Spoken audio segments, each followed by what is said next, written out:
Hey, everybody, welcome to the Growing with Fishes podcast. I'm Steve, and today we have Roger with us. Hello, everybody. And we also have We got, Marty with us. Howdy. we got Mr. Green Jeans Hey, hi everybody. and Brain Grow. Hope everybody's doing good tonight. Welcome to tonight's show. Hey, so I don't know if everyone has heard, but if you haven't, Dennis Peron passed away on Saturday. He was 72, I believe, and he had lung cancer. He's pretty much the reason why the weed industry exists in its current form. And I just thought we could do like a little tribute. We're gonna have like a little moment of silence for him, and then we're gonna talk about him for a little bit after that. We're going to toke up. Yep. So smoke one for Dennis.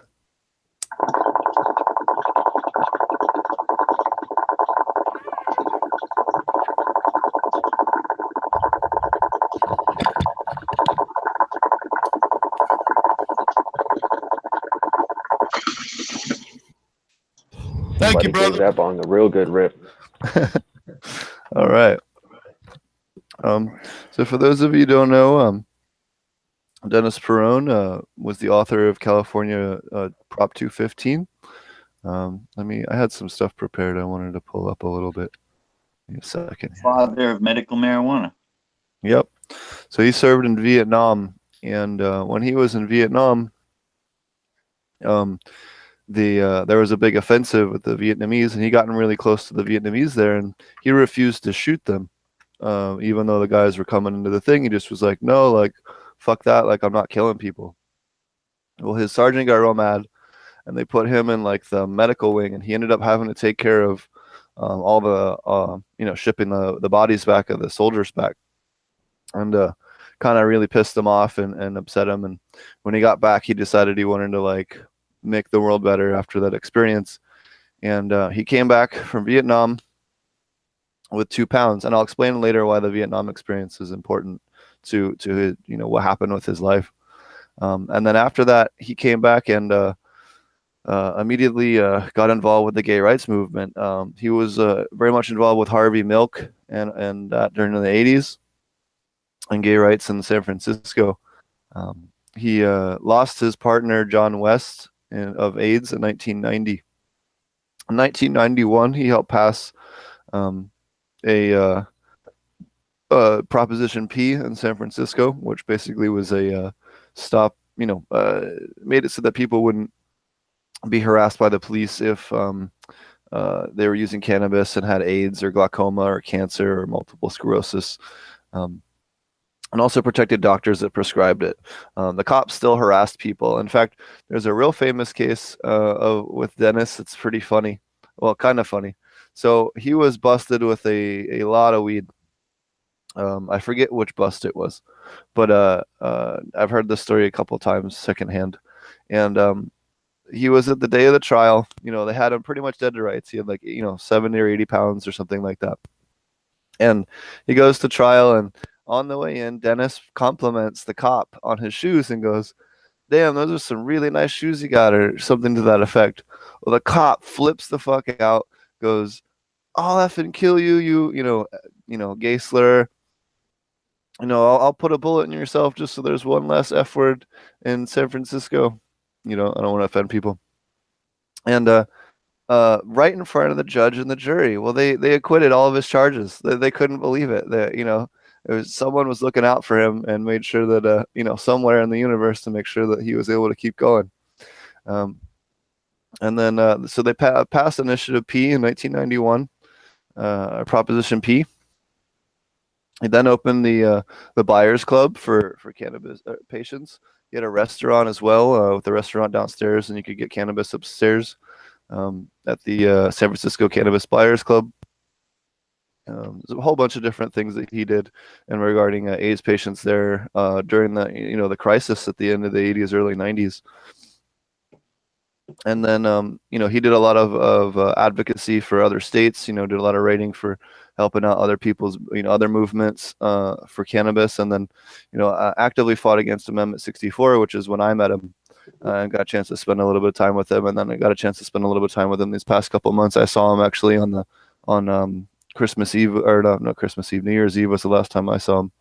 But I was actually at his house for Thanksgiving as well, and that was really awesome and just really cool. Get a chance to take the time to learn from him and meet him, and especially a legend like that. It was, I'm grateful for the time I got to spend with him. But the guy was a legend, and without him, we wouldn't have the cannabis industry. We wouldn't have medical cannabis. He helped pioneer a lot of the stuff that we know about, and documenting the AIDS patients and how the cannabis was helping. He really is the father of medical marijuana, and without medical, there's no rec. And if you smoke weed, he's responsible for your smoking weed in some form or another in the United States.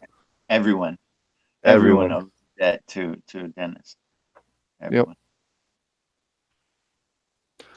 Yeah, and especially if you've profited legally in any way whatsoever. Absolutely. There's no question that Right. if you made a legal dollar selling, advertising, consulting, anything for cannabis, like you probably owe some of it to Dennis Peron. Absolutely. Hydroponic stores. How about all the hydro businesses and ag Yep. stores that sprung up? I mean, Yep. holy crap. Sunshine Mix, Fox Farm, I bet. You think they've made a few bucks?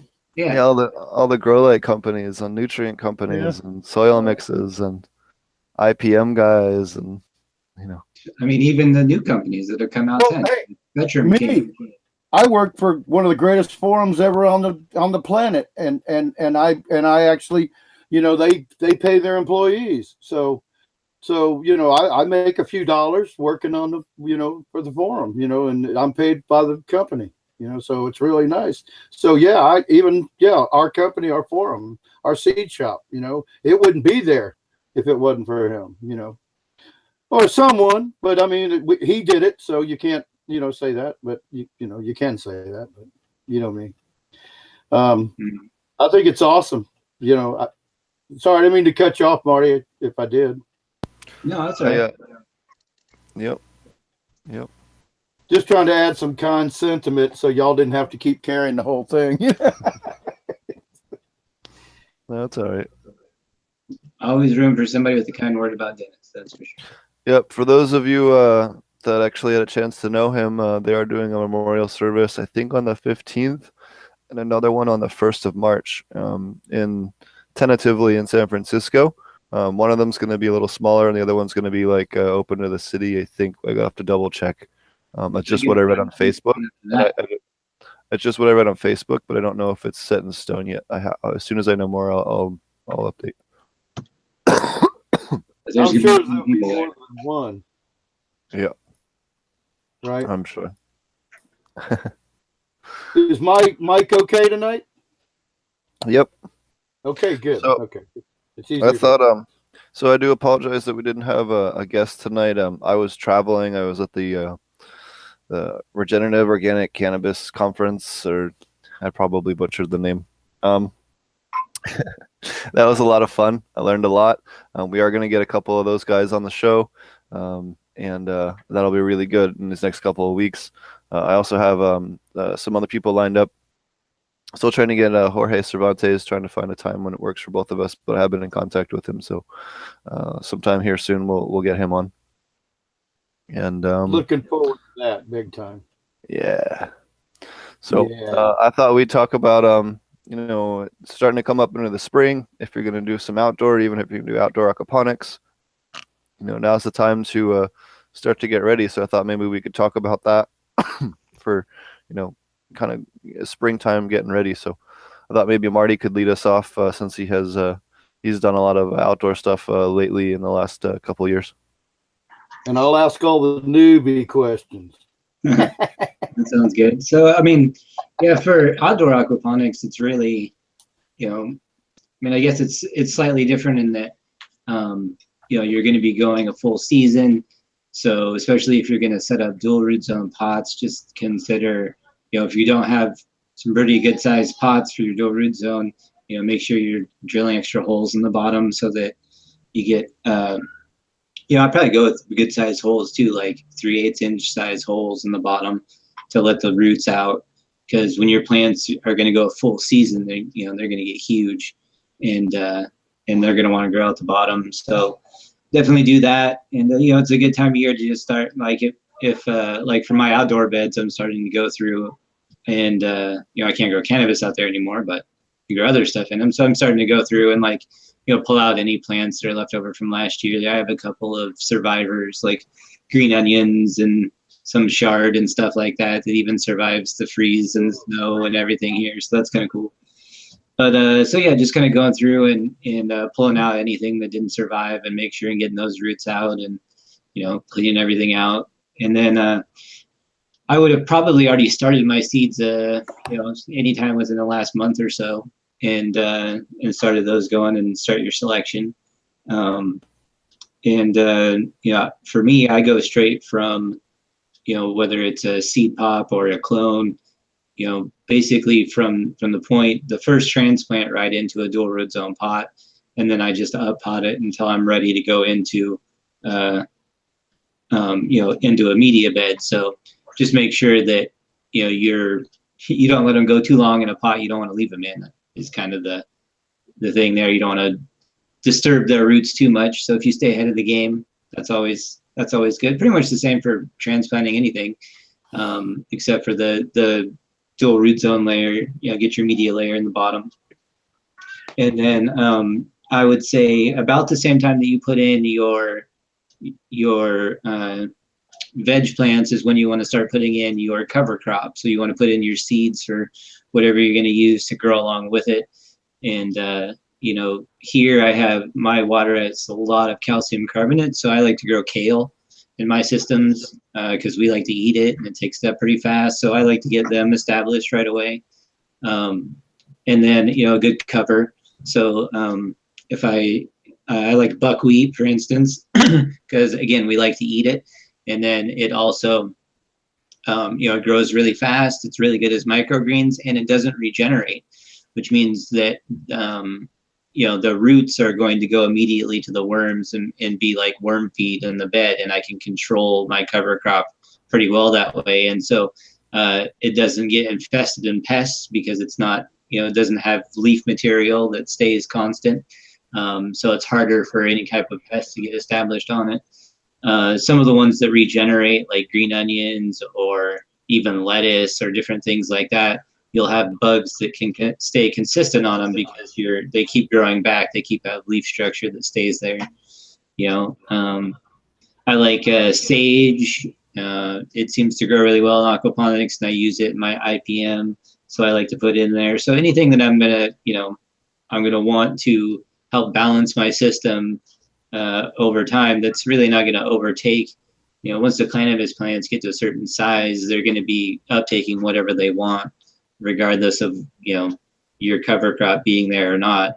The cover crop's going to get the leftovers, in my opinion, or I guess in my experience too. I've even done side by sides with cover crop and without cover crop out of the same tank in the same system, just different beds. And the cover crop always does better in every one of them. So I've probably done it 3 times now. And if you look at I think it's my second indoor run, there's a documented one on my YouTube channel you can check out. But that's always been my experience is, because I get that question a lot. Well, if you have cover crop, isn't that taking up nutrients and taking nutrients away from your vegging plants? And it balances it, though. It actually helps balance. Yeah, in my opinion, they feed on the leftovers. That's kind of what I was saying. Otherwise, you would think that you would see that in growth rates or different. So what it is the roots intertwine. You get the benefit of the mycorrhizal networks that those other plants host, because cannabis tends to only really host what is it, B. regularis or whatever it is, for mycorrhizae. So, like Jeff said, so you really want something that is going to host those other mycorrhizae so you can get the benefits of what they put off as well, because cannabis doesn't want to host them quite as readily, if that makes sense. I thought it was also to help leach the nitrogen out of the flower. And late flower, yeah. But It is. Okay. Sure. Just late flower? Okay, just clarify that a little bit. Oh, they're ladybug. No, there's definitely, throughout, I feel like it balances the system throughout, like even in veg, it's just like monocropping in soil. I just don't think it's a good idea overall. And just like Steve was talking about, not only do you get the effect that the roots have when they grow together and establish networks, but you also will have more plants to be able to take up if you do have a nitrogen spike. Like, let's say your 7-year-old son decides to throw 10 times as much food into the tank as it actually needs to be in there.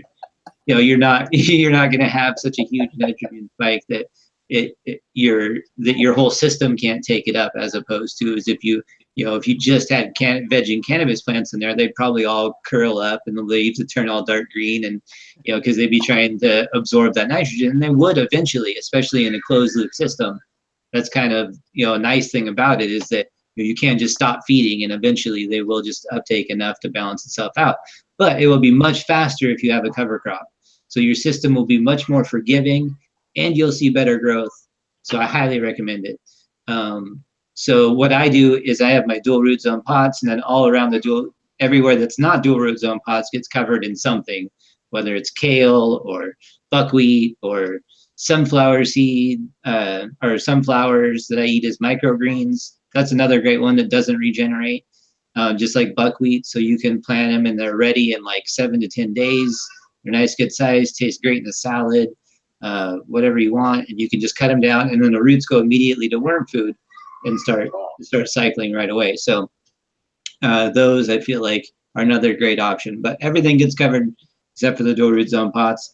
And outdoor, you'll see a ton of production. You'll have no problem, even in just a small amount of grow space, be able to produce a lot of greens and balance your system at the same time. So you don't even have to feed extra if you don't want to. You can just use them to balance your system. And if you don't have a lot of food for them, the greens, your cover crop will slow down in growth or even have issues, but your cannabis plants are still going to be good.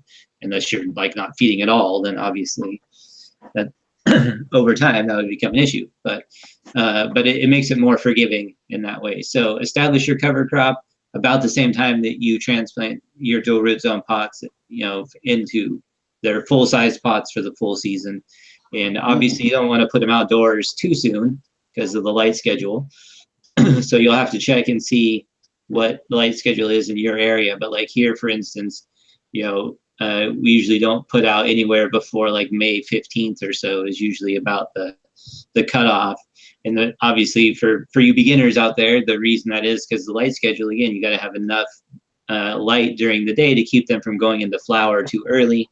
And then you run into a monster crop situation when they re-veg and go back, because they're gonna be in veg all throughout spring and summer all the way into fall. So they're gonna veg that entire time. And if they start flowering in spring, then it's gonna reverse cycle, go back into veg, grow out again. And that can be really good in some ways, but it can be really problematic in others. So if you want to check that out, look up monster cropping and you can kind of see what it is there. But just be aware. I got a question for you, Marty. What's that? So what's the best light cycle? I was just mentioning I've got a question. I was going to ask you, what's the best light cycle to keep your plants on before you transplant them outside to give them the smoothest transition, if you will? Drop them down to 14 hours. Yeah, I would say match, if you're going outside, It's your longest day. Match up. Same. Yeah, whatever time it is you're going out. So I think Steve's right. If you're going out around the time that I just stated, it would be about 14 hours. But let's say you're putting out late. Let's say you're putting out in July. Just match whatever the length of day is that you're putting them out into. That would be my advice. Further south. Oh, go ahead. Further south, you have to wait till later further north, you're going to have a longer day length, so you can put it out earlier. Right. But you just got to make sure you match that time. Right. And That's so a great point. Yeah, I love that. the least Further stress, south, you're going to have a shorter day, so you got to wait till later on, later in the Right. summer. Yep. there's plenty of websites out there that'll tell you to be able to tell you when you hit that length of day in which you can put them out, outside, and then you can decide for yourself, do you want to put them out at 14-hour days or 16-hour days, or whatever you want. But Ringro's question, he was saying basically, what do I want to set my indoor schedule to, so that when I move you don't them want to outside, they're not stressed. You don't want to be vegging on like 20 hours, because then even if you go out Right. to, even a northern long day length, it'll still trigger flowering. Right, because the plant only knows the different day, right? Right. It's going to notice the change. So you're saying if you drastically, even though it might be more of a veg cycle, green jeans, you're saying it might induce flowering going down to 14 or a little less if you're going for 20 hours. Yes. The idea that there's a certain cutoff that induces flowering is not exactly true, because plants will start flowering from a reduction, even if they're being vegged under a long day length. That's why. Okay, so to make this a little bit easier, if you're starting seeds right now indoors, you're putting them under a 14-hour light cycle, right, Steve? No, so I would disagree. I would put them under put them 18 on a right long now. light. Yeah, put them under 18 or 20 right now. And then what you do is just reduce it like half an hour every week as you're coming up on that date. Gotcha. Yeah, you want to emulate nature as best you can. So in the winter, if you're going to end up putting them out on the longest days as they're getting longer towards June, you want to make sure that's what they're saying. Emulate that nature. What is the sunrise and sundown of your region that day, and try to keep your light cycle the same. Huh? If you're way up So north, basically do the math. If whatever date you're planning on putting them out, count backwards 30 minutes per week. Yes, that's pretty safe way to answer that then, I guess. Yep. So because the days are getting longer, but if you're going for a longer day, like they're going towards each other. So just like he was saying, like you got to count it down and time it so that as the days count down and you match up to the day you want to go outside, should be the same length of day that it is when you put them out there. Yeah. And another thing I'd like to add is that seedlings have more momentum, and they're not as likely to go into flowering. They can definitely be started under that longer day length. The kind of thing I'm talking about of being very cautious about putting out is more for putting out clones. You know what I mean? Mm-hmm. Seedlings have their momentum, and they will, they're going to grow through, and you know what I mean? They're going to have that, except for the first at least the first 6 weeks of their life, they're going to have plenty of excitement and just going to grow fast anyways. So I agree. But it's a good idea to think that you are going to do clones too. If you're looking for a massive freaking plant and yield, you want to develop clone, not a seedling, because you know what it's going to do too. You don't pick those plants, made those cuttings, and you're putting out there. What, other than a seedling, you never know what's going to happen to that bad boy. So that I think we all like that idea, huh, boys? And you always want to clone so that you can know what sex your plant is before you flip it. Yes, well, yeah, that's a real good point too. Unless you got feminized. Well, see, they got the fem seeds now, and they seem to work. But I'm feminized seeds. Sorry, you don't like feminized seeds because you're a breeder. Yeah, they're all right. Then you got to outcross. You don't get any brothers. For one thing, it's a way for the breeder to protect their genetics. It's a good thing. It's good for the breeder. Yeah, well, in my case, I can get regulars too, Bubba. I can get the regulars, so you get the male, female. I can get those. The small space. It's like one of those deals where I don't right now. I'm experimenting with what's going on, and growth projects. I think you actually sent me the regular seeds, so I'm looking forward to that. Maybe doing a way. little bit of crossbreeding myself. I think so. Unless they were all supposed to be feminized, that I had requested regular, probably. You I'm having a oh well, if you requested regular, then I got you regular. Then. Yeah, definitely. Yeah. I Yeah. And I don't. Yeah. I'm No having a problem. We bitch of a oh, so go ahead. I'm having a bitch of a time trying to germinate. I have some landrace Jamaican, and I am just having a bitch of a time getting it to pop. I'm gonna try some seed sprout tea and see if I can't get them to pop I was that about way. to say, man, what's up with that seed sprout tea? Yeah, well, I Yeah, haven't you haven't had a can get chance. any seed. Just I can. no. Well, what I'm We're wondering waiting. We're is, waiting. You're what I waiting. was wondering is, well, the other thing I was thinking is I was trying to determine how hot they got when they were sitting in my backpack in the field, and I was wondering if they cooked off. That's the other thought I was having. Yeah, that would suck. I've germinated seeds that were accidentally microwaved before. Give them that special They juice burn. that you made, Steve, that Like revives you- dead plants. Oh yeah, Mr. I'll Green. have to do that too. I've never tried using that stuff with seeds. I should. It's a good experiment. I see you. Yeah, it was a good idea. Token up at the beginning. It's a whole little. I mean, it's kind of went a little heavier for Dennis tonight. So Yeah. yeah, got Yeah, a little.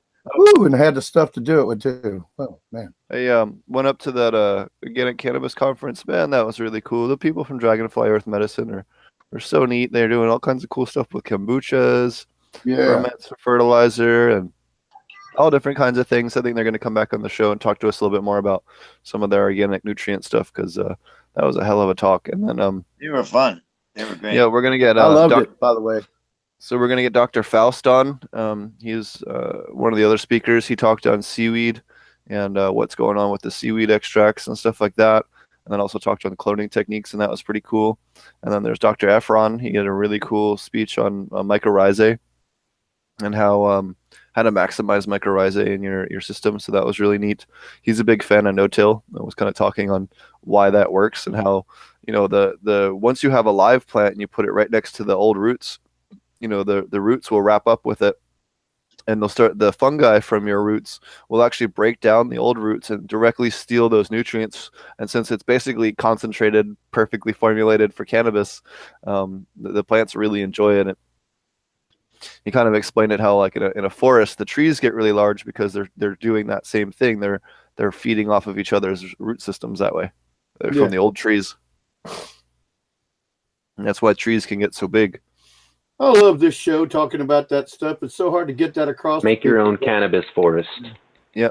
So he's going to come on the show. He was really neat. We hung out and had a couple of beers the one night and had a real good talk on some mycorrhizal stuff and dispelled some myths for me. And it's kind of neat. And then Leighton was really cool from Kingdom Aquaponics. He's been on the show. It was fun to hang out and listen to him talk. Josh from Dutch Blooms, he's going to come on the show again soon. He helped pretty much organize the whole thing. They're also looking to do another one of these organic cannabis conferences in March. I forget what the exact date is, but I plan on speaking at that one as well. I got invited to speak again. So, that'll be really fun. I'm trying to think who else. I can't remember the gentleman's name on Sunday morning. He was real interesting. He was real hardcore about permaculture. He was neat. Scott was on the show. He was really awesome. Brian Steeland, he was on the show as well. Well, he'll be on the show. He's a real famous hash maker and organic cannabis grower. So we'll have a bunch of cool people coming up. So, but really enjoyed all their talks. I think they're putting that out, or most of them out on YouTube or on a DVD or something. I'm not 100% sure, but I know it was all recorded except for one or two presentations, except for the bug lady. I think was the only one that didn't get a recording. But at some point I'll do a little write up on the we'll do IPM, maybe not this week but next week or something, on mites and stuff like that, because learned a lot of cool stuff about mites and which predatory mites you should use for two spotteds and stuff like that, and how each one plays a different role and how they behave very differently, and how you use them differently depending on what it is you're trying to do in a greenhouse setting. So it was really neat to listen to. It's good. I especially like to see that Josh and Dragonfly and all those people get together on the same show, because I think I understood that they were supposed to. They tried to do the same night, but they ended up on two following, like 1 week following the other, and it turned out for 2 great shows. So it'd be great to see them get all together in one night because they plan it ahead. Oh, yeah. I don't think I'm gonna get them all on in one night. I think I'm just gonna Oh, get you them all don't? individually. I still No, won't, 'cause they specialize in different things. I'd rather have them talk about the cool stuff they do individually. You know. Oh, okay. Okay. Yeah, especially Dragonfly Earth, man. They had so much cool stuff to share, and they're such amazingly awesome people. And I don't know, they're really I was awesome. talking about them today, Steve. I was talking with Ray that we had on the show a few weeks ago, our friend up in Canada, and we were talking about that, about how, you know, at the end of the show, when I just could ask a few questions, asked about weeds in my yard, and they said, "Oh yeah, you grind them all up and, you know, compost them, and you'll get all this benefit out of it." And it was nice to know that weeding has some kind of benefit now aside from just work, you know, and cleaning up your yard. So I really enjoyed them a lot, you know. I told you to use those blackberries, Roger. Yeah, I'm fixing to have a blast with that too. It's starting to I'm warm talking up a little bit. everything, man. Everything. Yeah, the whole thing. No problem. I got a whole spot where I got just it's knee deep. It's freaking knee deep. I can just go up there, I guess, and just cut it in 2 or 2 foot sections. Chomp, chomp, chomp, chomp. Grab it with gloves and chomp, chomp, chomp right down there through and make a path. Chomp 2 or 3 feet off at a time and throw it, like you said, through the chipper shredder, right? So. Yep, I run it over with my dad's tractor. I cheat. You run over it? Oh, you do that's the old Middle Eastern way, like to do hash. You put it between a bunch of plastic and beat the shit out of it with canes and stuff like that. Yeah, you know, and then you scrape it off, you know, like, so you say you run it, you mash it into what do you put down? Kind of tarp or something? What do you do? No, I use the big, my dad has a tractor with a mower behind it. We just run over the blackberries with the mower and break them up. Oh, okay. I didn't get that. Okay. Sorry, I'm a little slow on that tractor stuff, you know. That's all right. You're old school, Roger. Well, you can't take my place over to your dad's tractor, though. That's the problem. No, it's not that I'm just old school. It's the fact that to here, it costs hundreds of dollars to get a guy just to come over and do something with a tractor. So, yeah, they are expensive. Yeah. So just to get them to put it on the trailer and drive it 5 miles, it costs a fortune. Then you got to do the job, you know. So average people, you know, anymore, there's so many people that you know, farming can be real hard. See, you know, that's the thing. Trying to farm there's no days off. You find out after you decide you're going to be this great aquaponics or hydroponics farmer, and you start, and then you go, well, wait a minute, I can't leave. At least I can't leave. Some people just leave, and that's why they, you know. But I didn't, you know, my area is not down because of that. It's because of health reasons and my sight that hurt me. But I'm fighting this year. I'm fighting to get everything straightened out, and I love the blackberry is the motivating factor for my rebirth. I'm going to be a phoenix. Riding on the back of a blackberry bush, because I've got it all over, and there'd be nothing more motivating than I don't care. I do it by hand. It'd be good exercise, get my cardio up and all. So I'll chop it all up by hand, and then I'll ferment it. I'll shred it and ferment it. Yeah, and it's got perfect timing too, because it's going to start flowering and producing berries that then you can ferment right when you're going to start needing to feed them to your outdoors. So you'll be good to go. Yep. So it's going to be great. And I might even have some grapes here and there that will come up here and there. But of course, I don't think I'll chop them up. I'll eat them if any of my grapes come up out of nowhere. I do it like like any of the half rotten ones or ones that fall off you don't get to in time, or I'll do a ferment on those. That's all cool too. That's what's so cool about that. But now, how do you end up testing that stuff? Or all right, there's a good question for like beginners, especially, and even intermediate or even experts, I think. So you talk about, you take the rotten, you got to get a different concentrate or ferment out of the rotten berries than you do the fresh stuff. So how would you tell somebody how they could know that they're okay using it one way or the other, or how much do you use? Do you use less in one way, with one type of, whether it be fresh or rotten? I'm sorry. Well, I know for some fermentations, it's actually recommended that you use berries, if that's what y'all want to use, that are all the way from just barely starting to ripen up, that are still very young, all the way through the ripe and rotting ones. So you really need to use them all. But I mean, with Marty's case where he says, I'll make a ferment out of just the rotten ones that fell on the ground, then what is the benefit of that? I guess I could have just said, what's the benefit of just using the rotten one? Well, I think when I was talking about that, I was talking about the pears that fall off the tree, or I don't know if they're pears or not. Sour plums. Sorry. Sour plums. Okay, I got you. Sorry. Yeah, so when they fall off the tree, that's the easy time for my kids to go pick them up, because they can not to reach them or anything else. So it's not like I don't prefer them because they're better, just because they're easier to access for my kids free labor. No, I didn't know we went from blueberries to pears. Sorry. Plums. I missed that. Sorry, they're sour plums. So that's why I got confused. Applies to confused. blackberries. Like you can, like you were saying, anytime they're ripe all the way through. And I've done early ones too, especially blackberries. I'm not really very picky about, what I get or when I ferment them. Basically, if there's berries, I separate those and ferment the berries separately. And then I do all the stems and greens together. So what do you get? What's the difference between what you end up with out of the berries and the stems and green, like the vegetable part of the plant? Well, the especially the green leaves and stuff are going to produce more nitrogen, just like you have on most plants. Exactly. The stalks and stuff, those are probably, I don't know, Steve, what do you think? Like, do you think that's going to be like what would make the rigidity, I guess, of the stalk and those? Is that going to be probably like some silica, right? There'd be some silica, more like right? your calcium. Silica, calcium, silica, calcium, magnesium. Yeah.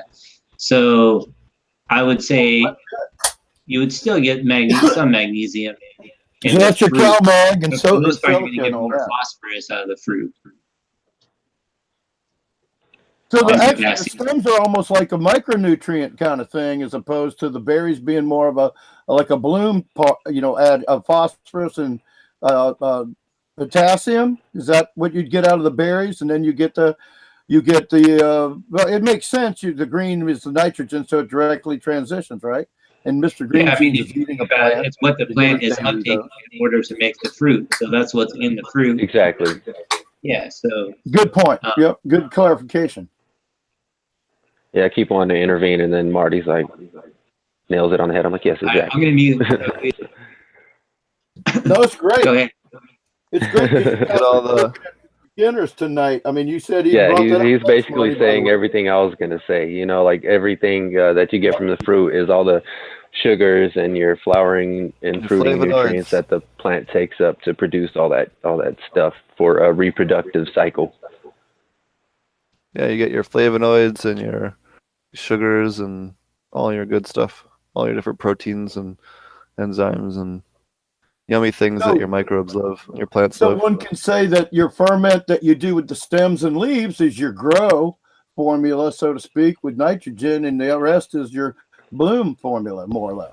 For whenever you're doing a Korean natural farming style fermented plant juice, basically what you're going out is finding the active growing tops of the plants, which are like the stems and the leaves and the barely growing buds from the tips of the plants early in the morning. So yeah, it's going to include all that stuff that it needs for veg growth.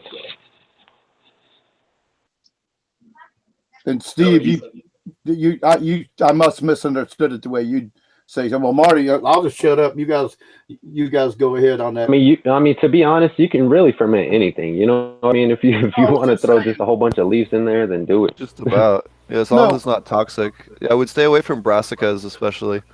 Right. But. Yeah. No, I was saying, as far as what you just explained, I'm just trying to clarify for this for newer, listeners that are here, some of them here because they're interested in aquaponics for the first time, that what we got to there, didn't you say you getting the more of the, what you get out of the berries is what is for, would be more of your potassium and phosphate, or phosphorus or No, whatever. And not then with the necessarily. stems and all that, you don't agree with that? I thought that's what they said. That's what There is some, but you're getting a lot of the sugars and the flavonoids and some of the other enzymes and compounds that'll end up being readily available for the plant to turn into other compounds quicker, especially when you do ferments. And that's really what you're doing, or why you're going after those in particular. Well, I guess what I'm getting at is, what's the point of separating the stems and the leaves from the berries? Oh, because Yeah, they don't there break you go. down as easy, especially the Okay. stems. Oh, I got you. So it's just two. So then you end up just combining them anyway, in the end. Mm-hmm. Once you break it. Well, So not the the whole point of stems, separating is not to, the stems. wow, we went 20 Like minutes. there's on no that, then rules it's to all this about stuff. breaking down You Yeah, know the what I there- mean? matter. If you want to add it all into one ferment from one plant, you know what I mean? I would not recommend against doing that, you know, because you have all your sugars and stuff that are needed for a ferment anyway within the fruit. So why not just do it that way anyway? You know, plus you have your natural active yeasts and lactobacilli that are out in nature, you know, that it's going to break that stuff down. The greenhouse So, I mean, farming why not do it that way? even has a term for that, right? Like a whole, not, it's not like, I mean, kind of like whole plant extract, but I think they have a term for it. They call it like mother's milk or something like that, where it's the, you know, the same plant feeding itself, but, you know, by fermenting the whole plant and feeding it back to itself. Right. And look at your There you go. kombuchas too. Or like, I mean, I Okay. guess theoretically we're talking about, you know, if we're still talking about the blueberry plant, you know, taking the whole Blackberry. thing about of the whole branch of blueberries that has blueberries and leaves growing on it and fermenting that whole thing. What do you think so about you just that? think And do then the whole adding, thing at feeding once, that. and I mean, why not? You know, okay. Right. there's the so only many reason different that ways I to do this stuff separate anyway. Is green, that a? I have a question real quick, Mr. Green Jeans. Is that a male? A lot of people haven't seen one that's actually pretty far along. I thought maybe you Yeah. could. As a Oh, matter cool. of fact, it's There a you go, very folks. it's a very precarious male too. I'm glad you noticed that. And it's dude's like I ready saw to the drop. names. yeah, And I'm he's like, he's wait, well endowed. he's welcome, right? Looks like He you're trying to dude's ready. pollinate your whole house. They're shaking it Dude, around. Right, no, he's I all waving it around, pollen everywhere. He's like, that's live the idea, dangerously, bro. bro. You guys have too much pollen here, man. You have to join. You have to, you know, just like go with the flow, you know. He's Like pollinating so hard right now. Jesus, actually, Jesus, take the country. he's actually We're maybe watching. not. I mean, I just dipped him in water. He just had a water bath about 45 minutes ago. He just went into a bucket of water. He was just dipped. So he did actually have one or two flowers that were open at that time, but the water bath knocked them off. You guys are watching Plant Sex right now, just so you know. Just about, not Plant really, porn. not really. But actually, there isn't anything going on. I haven't seen anything Plant flying. foreplay. I was for plant foreplay, precise. It's like, yeah, these ladies, but these ladies are pretty far along. They're not. They're a little bit too. If they got seated, they would feel put out. They'd be like, "Oh, come on, we've been flowering already for so many weeks. Come on, Too and old now for we have shit. to see." You know, that's mean to seed older ladies that are well along. Although both of these are, well, one of them, they're both pretty, longer season sativas. This one's an Oreo, so it would probably go a little while longer, but it's just in such a tiny little pot. It's like, whoo, I'm done. Come on. But yeah, you're right, Steve. That's a male He's having a blast. plant. So shout We out got to the whole everybody we got watching garden live up. tonight. Pretty sure we got Live. Indica Doggo down there, and who else we got? Steve, we got any questions? I'm trying to look. There was a question earlier. I guess I should open it. Someone asked if you could do saltwater aquaponics If you had a crop that you could grow that would export the nitrogen, I'm sure you could, but maybe We you could talked do urea or about that something. before because I wanted to do a salt water. Remember? Yeah. We all talked about that. I wanted to grow pistachio nuts. Yeah. Well, if anyone has any questions, you Hard wanna, water. He's got some shishka Hard berry water. going. Right on, man. so Mr. Green Jeans, is there a reason why you saved that particular male? Is there something on the structure maybe you could show people and why that one is? Oh, he's just he's a beauty. I don't know. He's been around for a while. He's already, this guy's been progeny tested. I think it's oh, you know what? Well, yeah. Yeah, it's so he's a It's white wizard. progeny tested, and you think it is. No, I had to check the label. I had to see which one he is. See who he was. But he does look amazing. He does look great. He's a white wizard, which is my remix of White Widow, and he's he's 7'9", number 17. So 7'9" is generation 7 and generation 9 mixed together. So it was a product of line breeding, and he's the 17th plant out of that grow. So Cool. that's what. So it's yeah. So that after the white wizard, there's the two small numbers are 7 and 9. Those would be the F numbers. Normally, there's usually just one, but I can see that there's two. That means that was that last that was a product of line breeding. So I record it that way, and then yeah, plant number 17. But yeah, he has a beautiful structure, and yeah, he's a good plant. He, like I said, he progeny testing. Yeah, that was the thing you were asking me before, Steve, about how do you select a male plant? And I guess I left out that most important fact, which is to progeny test, right? I mean, you can probably select 2 or 3 males that you think look good, and but you definitely should progeny test them. And the big tip is to look at the females. So whatever traits all the sisters have, and that's a good reason to have a large selection, is to be able to. It's more important to have a big selection when you're choosing males than it is when you're choosing females. Interestingly, because females obviously kind of represent themselves a little bit more. It's easier to see what they are. You can test them in all ways, but males really, it can only be selected in certain for certain traits, and almost and other things have to be progeny tested. You really got to go and grow out their seeds and see what they And don't you progeny. generally get less of them germinating? Like, let's say you. No, it's not a matter of number it's just a matter of whether the plant throws the traits that you're looking for. So No, I mean, like, let's say you pop. I've heard this from a couple, but I don't sprout that many seeds, so it could just be a wives' tale that you can correct me on right now. But like, let's say you sprouted 10 seeds.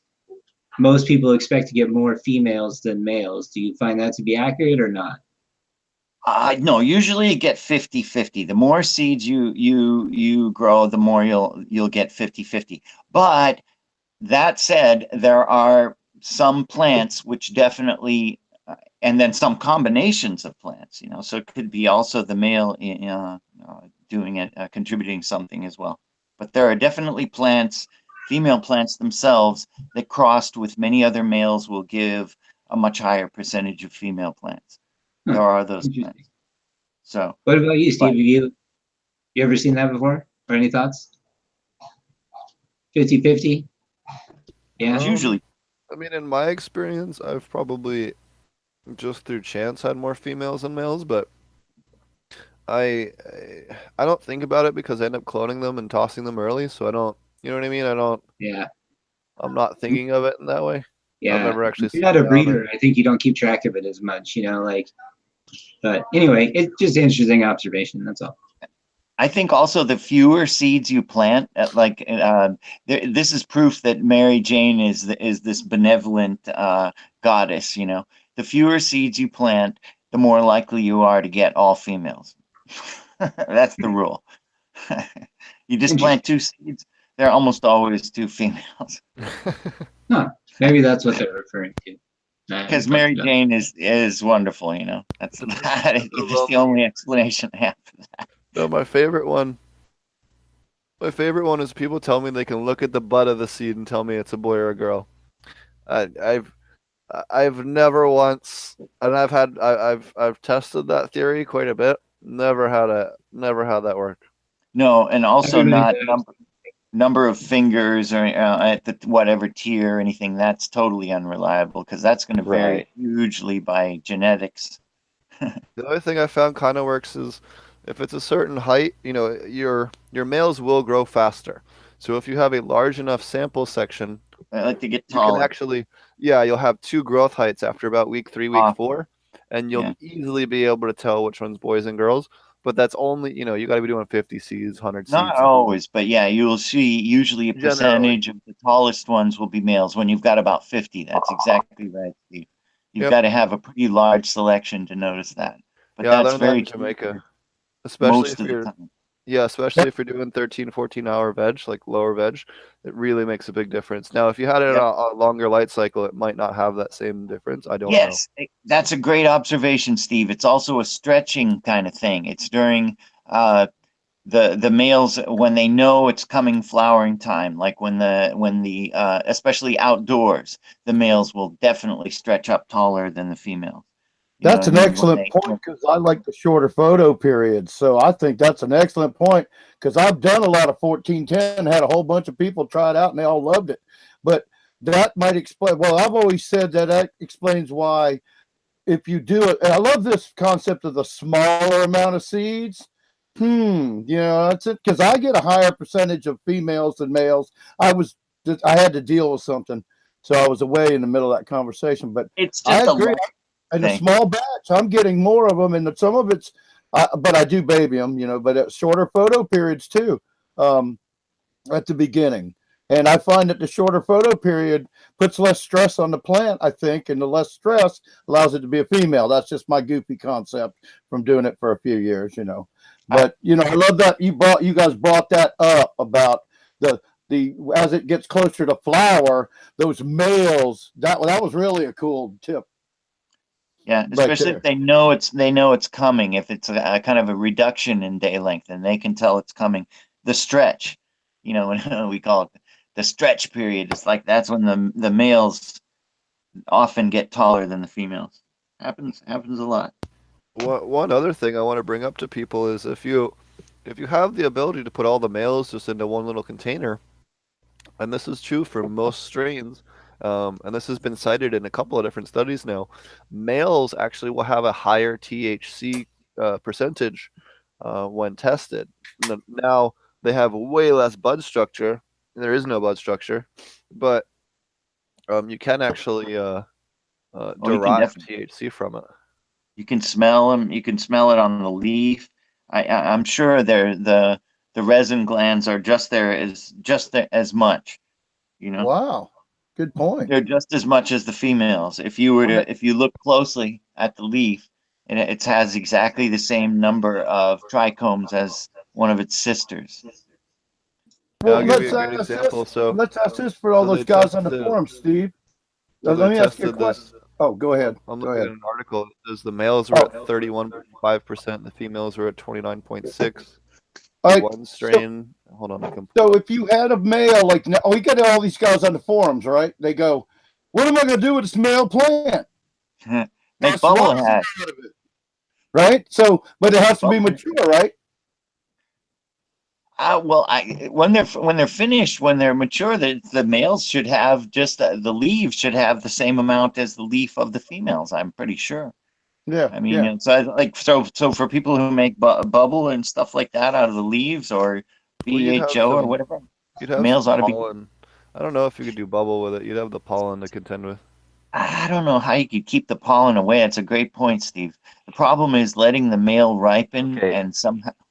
I don't know how I you. have a question. I have a question according to the article that you just mentioned, Steve. You said that it was 29% and 31%. Yeah. What are they testing? Stems and leaves of the male? Hold on, I think they tell you. Let me scroll Probably back up. just the leaves. If you, yeah, that's of course it's the sample, but I'm gonna say it's I mean, gonna the be. stems they get pretty frosty too. That's what I was thinking. Of course, and you can see nice and So close. Yeah. Never looked at them You under a see the scope. difference between your males. Now So you're the observing traits in your males. Good job there. so That's a females good have point, stronger Marty. If you fiber. look at a leaf under a scope, you see stuff you don't see with the naked eye. There's something there. Oh, Go you'll ahead, see Steve. trichome heads. Yeah, you'll see them all over on the stem too. Yeah, Yep. in the Especially like, stem. Yeah. yeah. Early on, genetics. too. Especially with hashier Early. strains. Yeah. And so, Yeah. that could be beneficial too for people like, like you said, that they get males.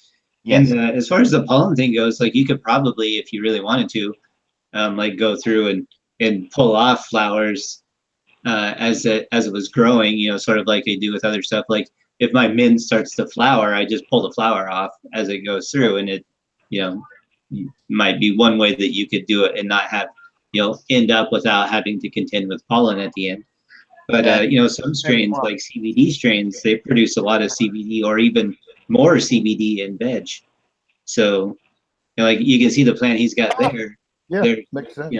you could pull off those little bulbs, You cut them right there. Yeah. Yeah. Snip it right there.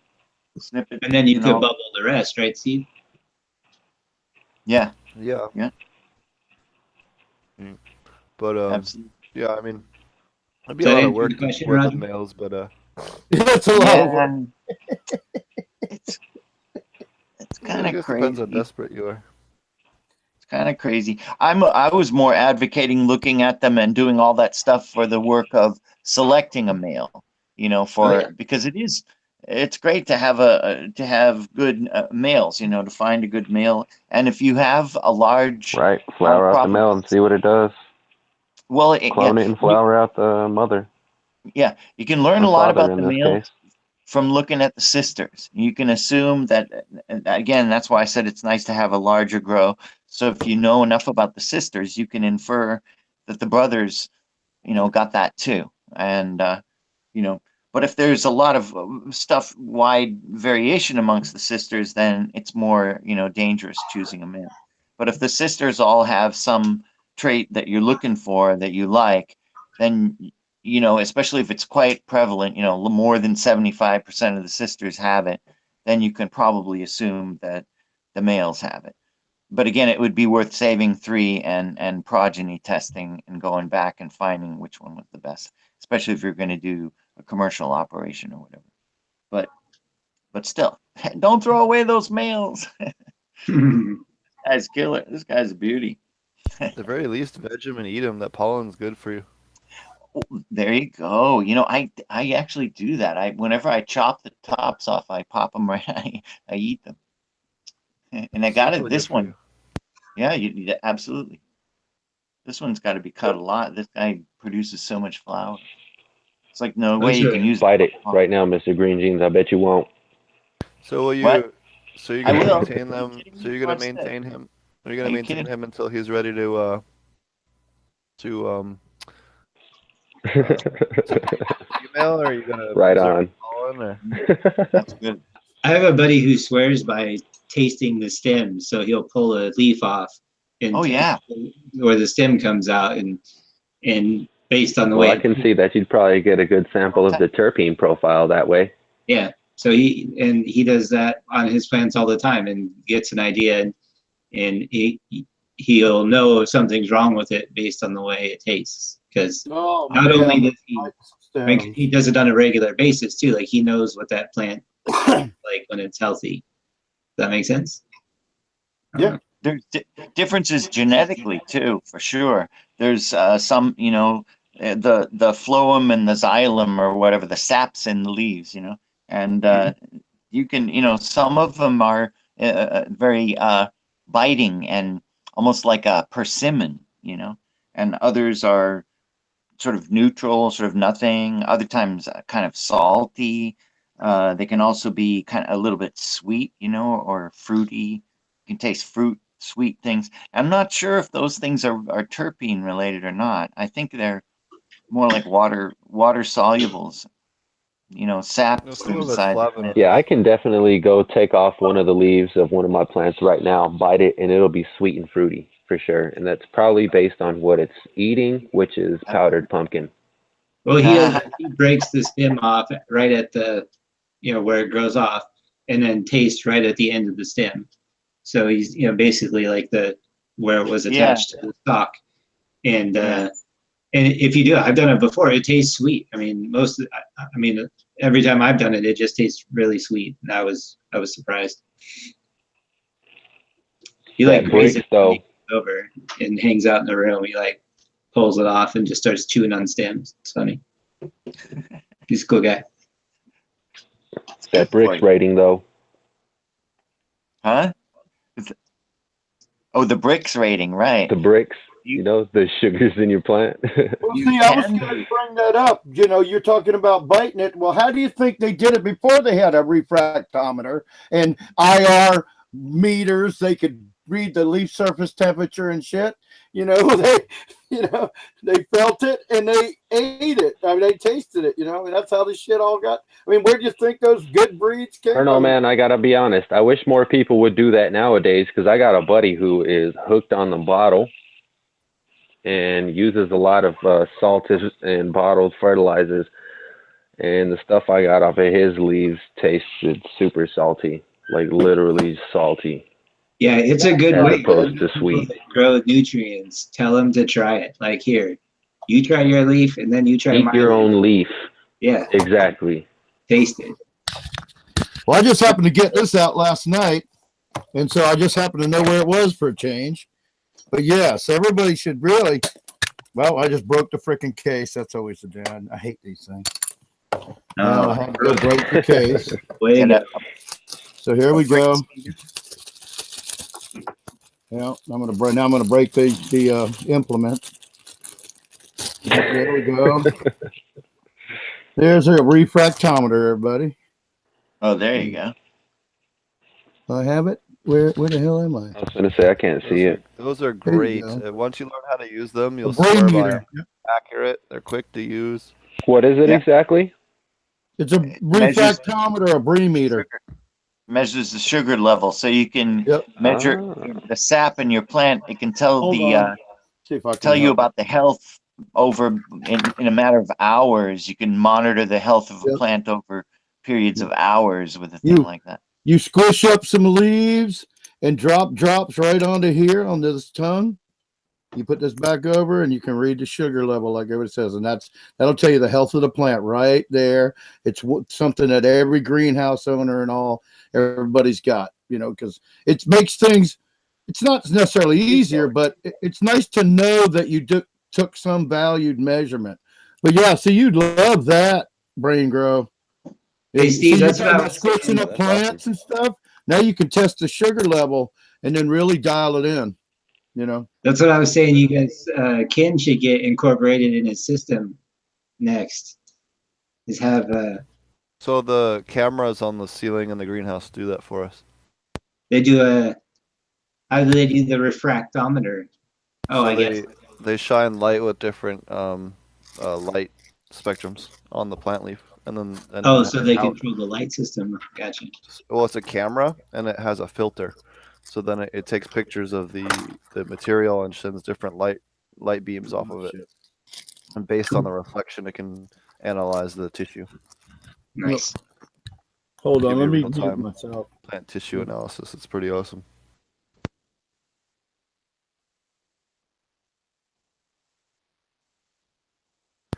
All right. What's going on with your Brain Grow? What's new? Damn it. Well, actually, I was pretty surprised at one of my plants. I really did some close inspecting today, and it's the one that I have in a temporary container, which kind of stays flooded to the level of the drain. So it's basically in a recirculating deep water culture system, and the buds are looking better than anything else I've ever grown. It's pretty crazy. They're looking super chunky, and we're like around day 37 or so, day 36 maybe. It's the one that's been flowering since Christmas, and that plant is looking amazing. Like, it's on track for, looks like a pretty big harvest. Those branches are dense with buds. It's crazy. Um, let's see. I've got one of my plants that is going to be coming up on harvest pretty soon. I actually had a pretty unfortunate incident where, with one of my microscopes, the batteries were dead, I guess. So I flipped a switch on it to turn the light on so I could see, and no light came on. So that sucked. And then I went to my other one, which hooks up to my phone, and then I start turning the switch on that one, and that one didn't work. So I can't exactly see how far along it is as far as the trichomes, but I'll probably let it go for another week or so, maybe. And that one's looking pretty awesome. Buds are super dense on that one. That one's in the dual root zone. Um, let's see. I've been playing around with my rosin press, like I was talking about before the show, pressing out some purple rosin and having some interesting results. I've been actually messing around with pressing out leaves, and the material I get from that was actually soluble in your mouth, like water soluble. I actually was drinking a cup of lemonade and swirled some around in there today till it fully dissolved, and it, lo and behold, fully dissolved after a while, about a minute and a half or so. But what I'm doing with that is I'm taking the leaf material and basically just setting it out on cardboard for a few hours, letting a lot of that moisture wick out of there, and then I wad it up into a ball, basically, and press it out with the rosin press. You got to make sure you have a nice big sheet, because sometimes it'll press a lot out depending on how much moisture is in there. So you kind of got to get the right moisture level as well with the leaves before you decide to press them out. Otherwise, you're going to just end up with a huge mess. But I take that material after I press it out. Since it's still wet, I let some of that water evaporate off. And then when I collect all that rosin that I pressed out, that is actually the water-soluble material that I'm talking about. So that was a pretty interesting experiment that I had. And the first time I did it, when I ate some of that rosin, it gave me a pretty heavy head change. And that was pretty surprising to me as well. And this time around, when I did it, I pressed out some of the purple leaves, and it seems to have like a more like a CBD, just like a relaxing effect. So it's pretty interesting little experiment I've been messing with. My rosin press I've been having a little too much fun with, you might say. I am getting one so soon. Now. Rosin so bad, but I just oh man, I tell you. But ooh, that's exciting, man. You got to spend the money to get a good one. That's the thing. You can't, now. Well, I mean, in an economy model. That Rosineer.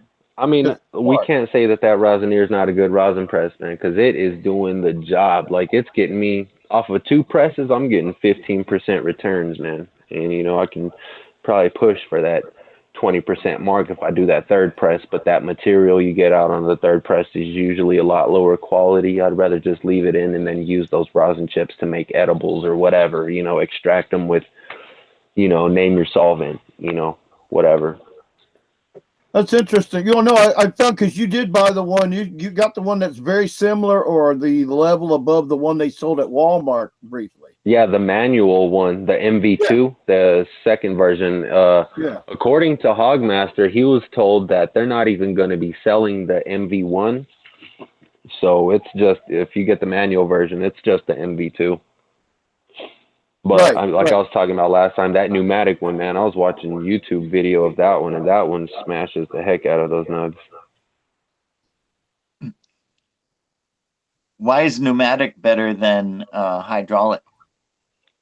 I guess it just pushes. I mean, it's not even hydraulic. It's I haven't actually looked at the mechanism that it uses, but I don't think it's even hydraulic. Like, that might even be a little bit better as far as exerting more pressure. But this is more than sufficient, believe me. It's worth the money, absolutely. Well, but I thought you're very happy, so I don't want to dispute that. But I thought, and according to like David, you were talking about Hogmaster and all, you know, and those guys, they were getting 20 to 30% return. And so that's where the extra money, whatever, you know, well, for one thing, the manual press can only take so much pressure, it will break. I think Mr. Green Jeans is the answer to that. The other machine is a machine, and it presses it down in equal force the way it was designed and squishes it harder than you can manually without breaking the machine. Then the basic, I mean, I don't think it'll break no matter, I mean, I don't know. I guess if you're heavy enough, you can put enough weight on that thing and snap the handle off. But well, people are not smart. I haven't been able to do that. I'm sorry. Send all, you know, complaints to Ponics at hardmail, you know, .com. But I've been putting some pretty hardcore pressure down, and it hasn't broken yet. You know, granted, I'm actually kind of a skinny guy, so you know, I don't have much weight to put down on that handle. But you know, that's neither here nor there, I guess. But I don't know if they're getting 20-30%. They're probably pressing out some pretty dank ass nugs. I haven't even been able to press out my own material yet. But the one that I'm fixing to come up on harvest maybe in about a week or two, that one is super frosty. Nugs are super fat. So oh man, I'm just itching to get my hands on that plant, dude. You have no idea. And then, like I said, that ninja fruit, the Pheno number 3, the one that's in the recirculating deep water culture, man, that plant's growing just like crazy. Those buds are so dense. It's insane. That's pretty cool that you're doing that, like, you know, because that's something that hasn't been done a lot. The kind of, well, the way I'll you're be doing honest. the deep water with the I'll be honest, stuff, Roger. that's hard. It was an accident because the drain it's a drain away. It's supposed to be a drain away. Like I have holes poked at the bottom, you know, drilled, I guess, not poked. You can't exactly poke PVC, but I have them. I have some holes drilled at the bottom of the PVC, and it's supposed to drain all the way to the bottom, but it ended up getting clogged. And you know, after about a week or so, I was like, you know what, this plant seems to be absolutely enjoying that situation it's in, you know, so I'm gonna leave it. And I've left it, you know, been making sure that it doesn't overflow and all that good stuff. And it's doing awesome, man. Like I said, it's done better than anything else that I've had. It's pretty crazy. That's interesting. Yeah. Well, I can So see my water cycle though, I guess I ought to go ahead. Right? You know, what's that? It's not a whole lot different from having, like we discussed. Oh, well, like Mr. Green Jeans discussed, he's got that pond. It's got it's got an aquaculture, and it's not just fish poop. It's years old. It's got aquaculture in there, so that's all he feeds all them plants with anymore. I mean, I don't know, unless I got the wrong impression. He keeps saying the thing is, like, you know? my system is well aerated. You know, I have air stones because, like Steve and Marty mentioned, you know, if you're not doing the constant flow with the siphon, it's best to have some extra aeration in there. And my pumps only cycle once every 4 or every 6 hours. I want to say 4 hours. But I don't have any air stones that are in there with that plant. You know what I mean? It's just whatever oxygen goes in with that water is what that plant gets for those 4 hours. And it's just, like I said, it's doing awesome, man. You know, it's an interesting thing you bring that up, because I was thinking, well, it would be better if it had more aeration, but then I got thinking it's fermented water too, right? I mean, this is just fish poop or the ferment too? Right. Well, I add the powdered pumpkin into the soil layer, but I'm also feeding it into the water as well, because I have that one plant that's in the media bed only, and they are on the same water. They're in the same system. Okay, so if you added air stones to every bucket, you might just bubble shit right out of there because of the ferment. If you added that air stone, you might end up with bubbles that you'll like just sit there and it seeped all day and dripped down the side.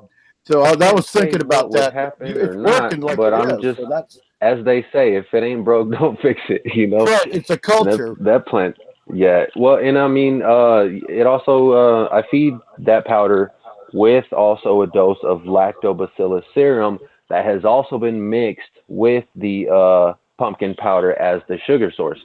So it's like it's being fed to the water along with the microbe that's going to break it down as soon as it gets to it. You know what I mean?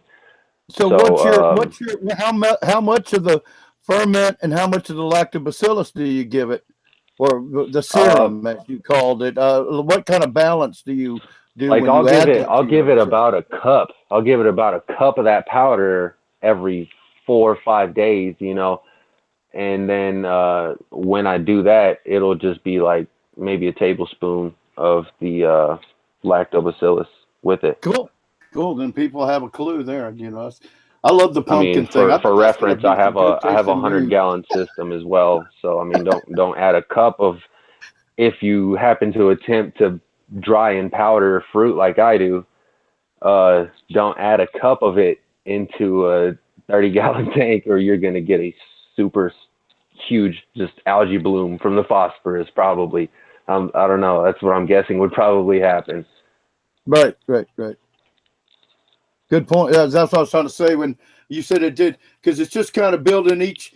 It is more like an aquaponics kind of culture. What you've done, even though you're calling it deep water culture, you're using Right. you're not using any kind of and I'm just saying this for everybody listening out there. You're not using any of the synthesized. Well, you especially aren't using any synthesized or synthetic nutrients or No, it's any kind basically of just recirculating deep water right. culture aquaponics. Basically, you know, like I said, it's in the same system as the one I have 3 grow beds on right now, except basically just think about it as this one grow bed is not draining. I was Just getting think at you about it like that. everything that You goes know? into your system to feed your plants is what I was getting at. Right. Yeah, I don't feed anything extra like that. I haven't been. Right. That's what I was trying to point out for everybody listening, that you're talking about this, and people that Brain Grow doesn't add anything to his plants that he doesn't basically make himself. Lactobacillus, ferments, powders, whatever it is, he grows it, buys it, procures it in whatever way he does. And he's an offshoot of the Korean grow method, I believe it's called. So it's really cool. What he's Right. talking That's about. that's kind of where I got my base of knowledge from, kind of where I started to branch off with different types of experiments with drying stuff, you know, and then feeding it to the plant that way, and just letting either the soil zone break it down, you know, or feeding it to the water, you know, and just letting it break down that way in the water. And it does turn my water a pretty heavy orange color. It turns it super orange for a little while. So what do your roots look like? Are they orange? No, I mean the roots when I pull them out, they're pretty white, you know, because they're under the grow beds and whatnot. They're not really exposed to any light, so they're just growing like normal.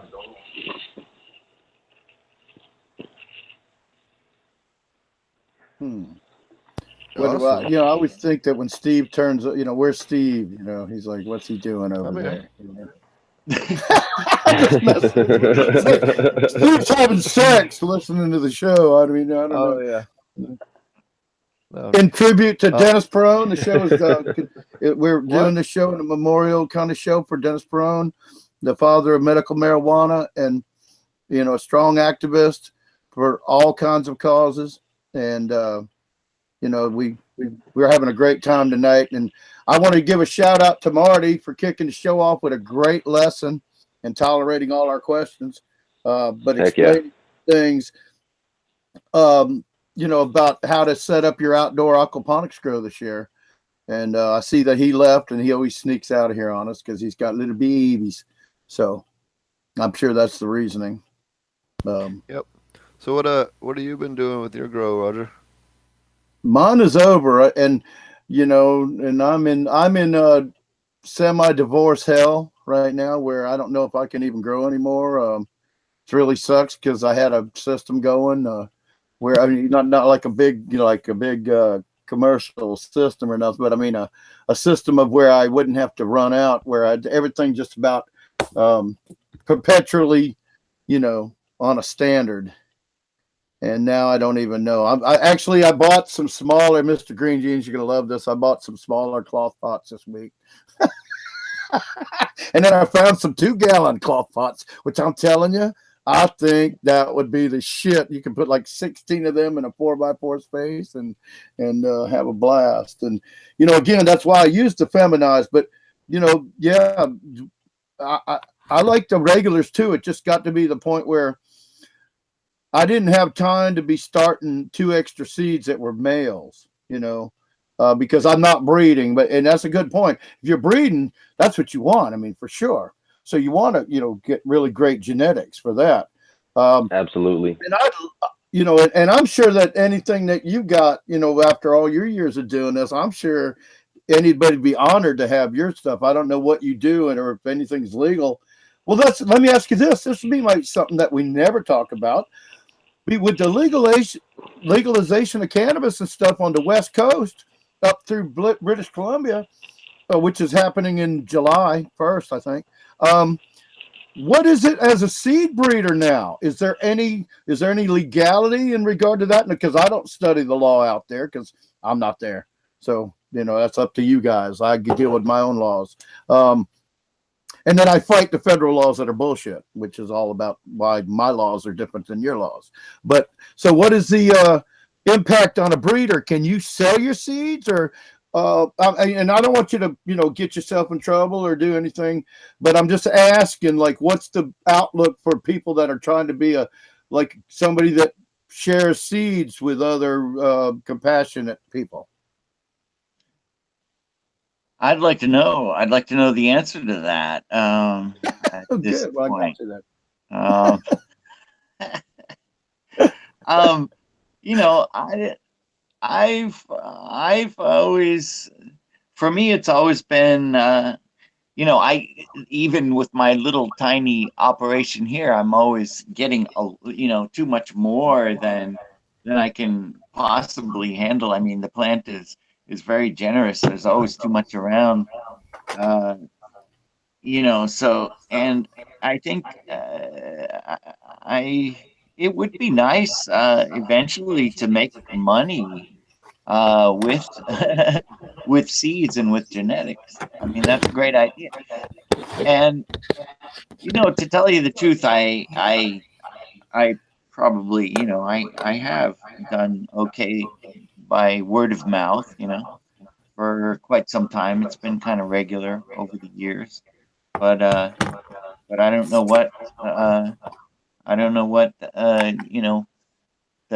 the laws and stuff are going to be. I'm not sure what the incentive even for.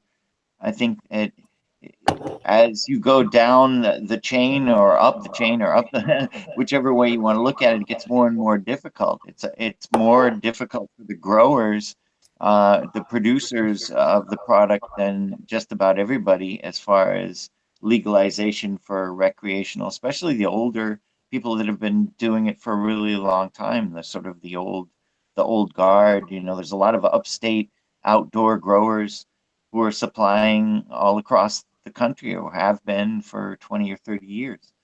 And so what are they going to do? Are we going to bring them, we have to bring them in from the cold, what can we do for them? We have to roll out the red carpet, it's kind of California's in kind of a weird situation. It's not the same as Oregon or Washington, where they could, conceivably just grow their own supply. California has already been supplying the rest of the country. I'm sure 4/5, it's not unreasonable to say that 4/5 of the crop, 80% of it goes out to the rest of the country, has been doing that for a long, long time, for 30 or 40 years. So needless to Well, I guess say, it depends on your location for that as well.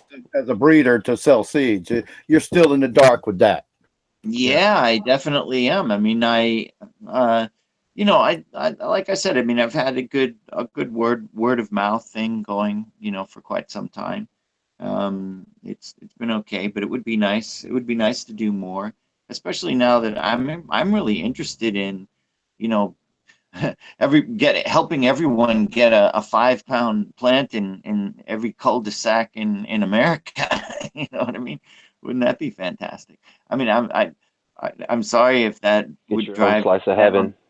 prices for anybody who's got, dollar signs is planning some big commercial operations or whatever. But I really think for me, Mary Jane has been incredibly generous, and I've always been able to supply my friends for free.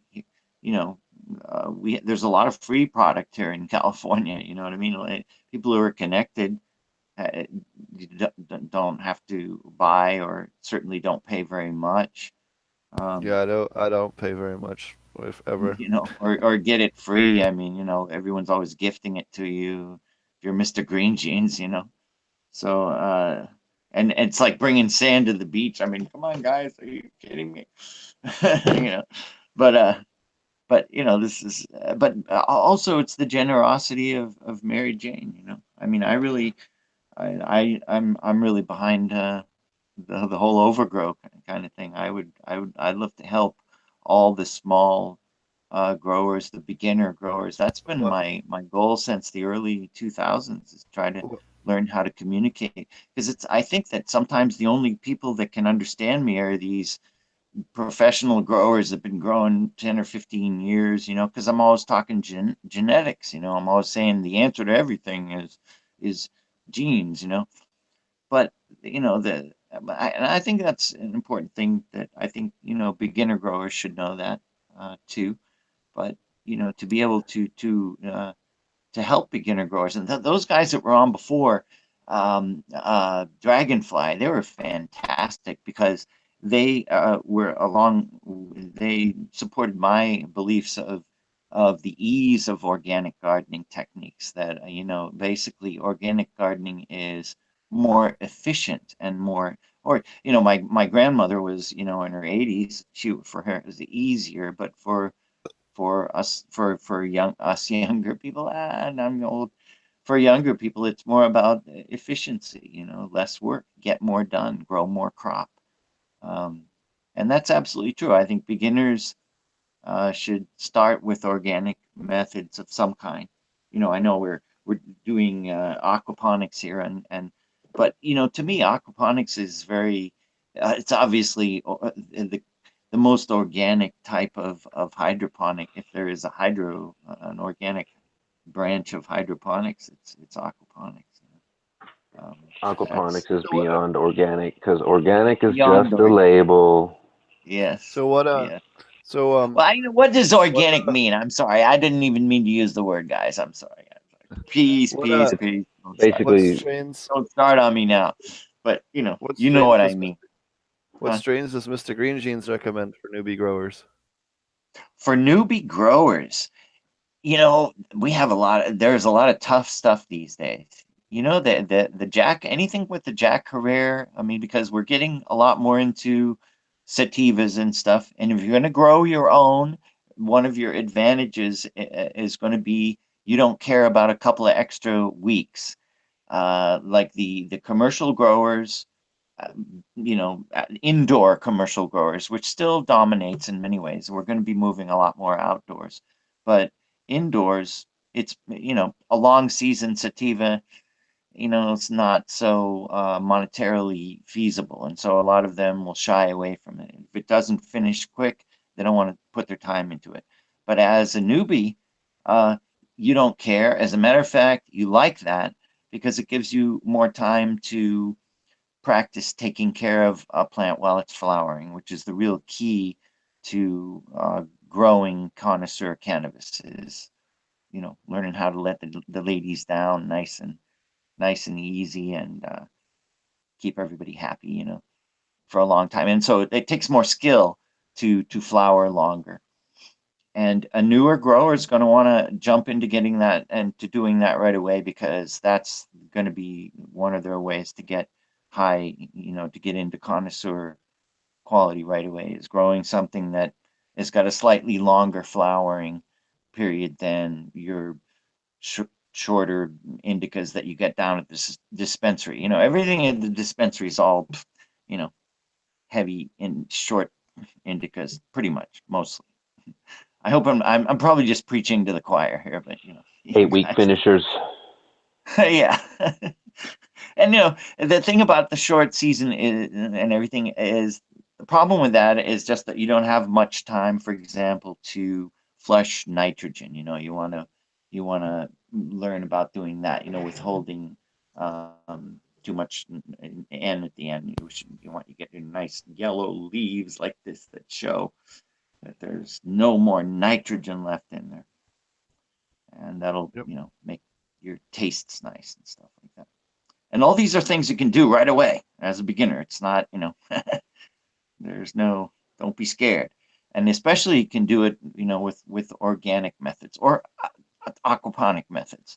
You know, I think that you can dive into this stuff without knowing a huge amount because you're letting, to a big degree, you're letting nature take care of things. You know, you're doing the less work, or that's not true that you're doing less work for my system, you know, with continuously repotting. I mean, I mix my own organic soil, and I continuously recycle it all the time. And since flowering everything in small containers, I repot all the time. So that's the work of it. That's the labor of it, is the work of repotting. But other things, you know, the soil's taking care of it. You know, I'm not, because I use dirt from my backyard. I use compost from the backyard. There's a lot of live things in there. A seedling, a sprout of some kind is liable to come up there. You know, tomato or something, volunteering, who knows what, because you know, it's from the compost pile. So I'm not trying to keep a sterile environment here by any stretch of the environment, stretch of the imagination. It's very, it's Sorry for bringing in the outdoors. Anyways, did I get off the subject? What was I talking about? no, I just didn't. I Yeah, apologize for sneezing and beginner trying to mute it this time. growers, long season. The advantage of long season sativas: don't be afraid to grow something that'll give you a couple extra weeks to practice. You know, practice connoisseur methods. Remember, a lot of those older strains that take a little longer aren't grown by the commercial growers, and you know, you'll get totally different stuff than you'll actually get from the dispensary because of that. You know, they're not doing a lot of these longer strains. Absolutely. Right. Right. Genetics is everything, especially for the beginner grower. There's a lot of tough things too. Like I said, the Jack Herrera derivatives. Oh Blue man, Dream, Blue bulletproof. Dream's pretty bulletproof too. Blue Dream, bulletproof. Yep. Can't kill it. You know, so, and that's good. You know, there people are like, I've heard of growers saying, oh, you know, why don't you grow something more challenging? Not so easy. You know, commercial growers, like, what are you talking about? A Why would I commercial want to grower. do that? I just need to crank it out and have it taste good and fill Yeah. my quota. You know. Yep. Tougher is always Exactly. better. Tougher is Efficiency. always better. It's always better. Everyone likes that. Yeah. That's what's nice about Blue Dream. It's pretty mite resistant, pretty mold resistant, Yep. pretty predictable as far as yields.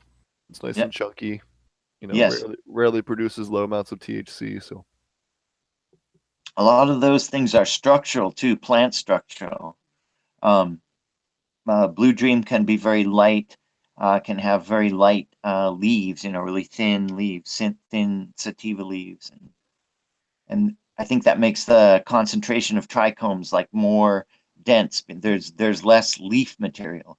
We were talking about this before. Plants like that can be ready to consume, to smoke, or to press or whatever immediately when they're dry. They don't really need to be cured. You know, no curing needed. As soon as it's dry, especially if you withheld the nitrogen towards the end of flowering, you know, the well, plant. you still have some curing process going on with your gland heads. They do change. Yeah, but you know, plants like that can taste really good immediately. I mean, Oh yeah, absolutely. I would agree. You could probably press it. Oh my God. Yeah, and that's why I'm getting. You want to press that stuff immediately. Wow. Well, for example, I was in Frenchie's class, and he goes, "I like to do a 7 to 9 month dry on my stuff, and then I beat it off the plants." And I was like, "That's awesome, Damn. but you could never do that in a commercial setting, you know?" Yeah. Maybe you could. Connoisseur tech. It'd be a connoisseur thing, yeah. Well, that's what I'm saying. I think it's genetically makes a difference with what genes. You know what's the that's why I'm talking about the blue dream plant. Can be ready. It's that type of plant that can be ready immediately as soon as it's dry. It's ready to consume. I think plants with more chlorophyll. Okay, here's what I'm getting at. Chlorophyll is what you really get rid of when you cure. Like curing, eliminates chlorophyll. Like really, that's the best thing about it, which is the green, which is what gives you that whole green flavor, And the reason why a short. I don't think most people realize that when you cure your buds in a jar, it's basically like a really, really slow fermentation process. And the chlorophyll is the sugar that the microbes that are present finish devouring in order to cure your bud. Mhm. Well, not only that too, it breaks down. As soon as it's not getting water or anything, it's gonna start to break down. Yeah, it's one of the first things that breaks down over.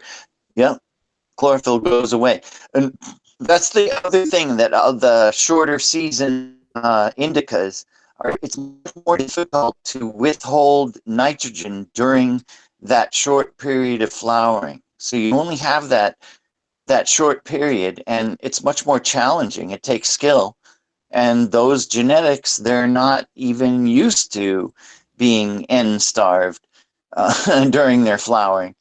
It would be almost, I don't even know if you could do it in the ground. I suppose you could in the dirt. It's a thing that I've achieved in a small container, and the plant's kind of root bound. But I mean, you only, like I was saying before, you only have that short period of time in order to do that nitrogen withholding. And by that time, still the leaves are pretty dark green because it's genetically, that's what that kind of plant is, It's a heavy indica that's got dark ass green leaves on the top and, still a lot of chlorophyll in there. And so, yeah, that's what I was saying about the something like the blue dream. You have that that finish where the leaves are really thin and it seems almost like the chlorophyll sort of naturally goes out of the plant as it flowers, as it finishes flowering. And some of those genetics kind of finish quickly too. Like the Jack Herrera cut I have, which is not like the Blue Dream. It smells and tastes a lot different, but it's kind of a fast finishing, very sativa-ish type, kind of similar to the Blue Dream in a way.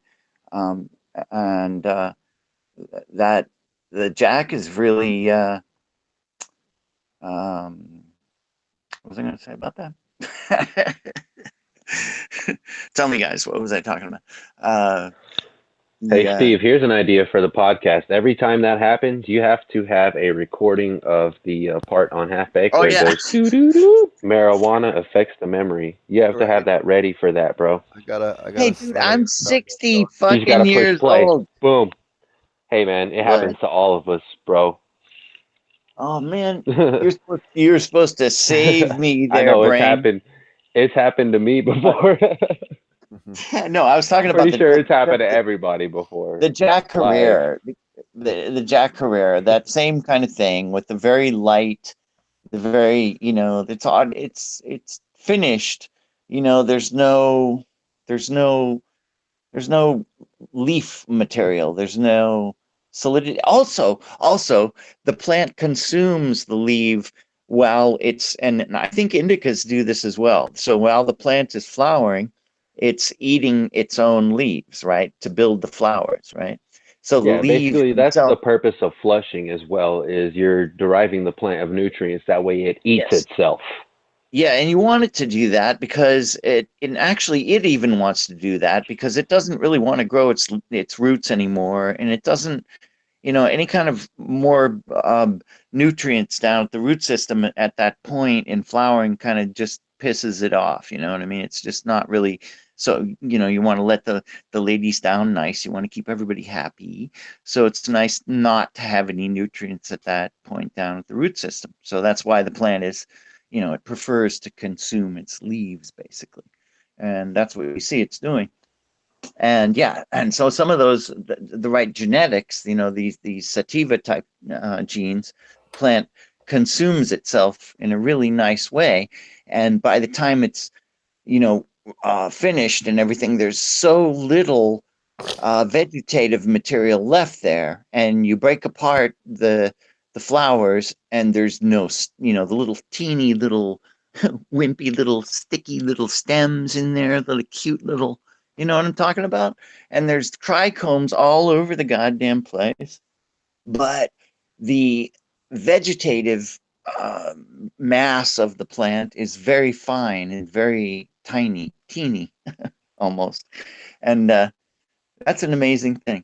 That's genetics at play, right? That's getting way over to the sativa thing.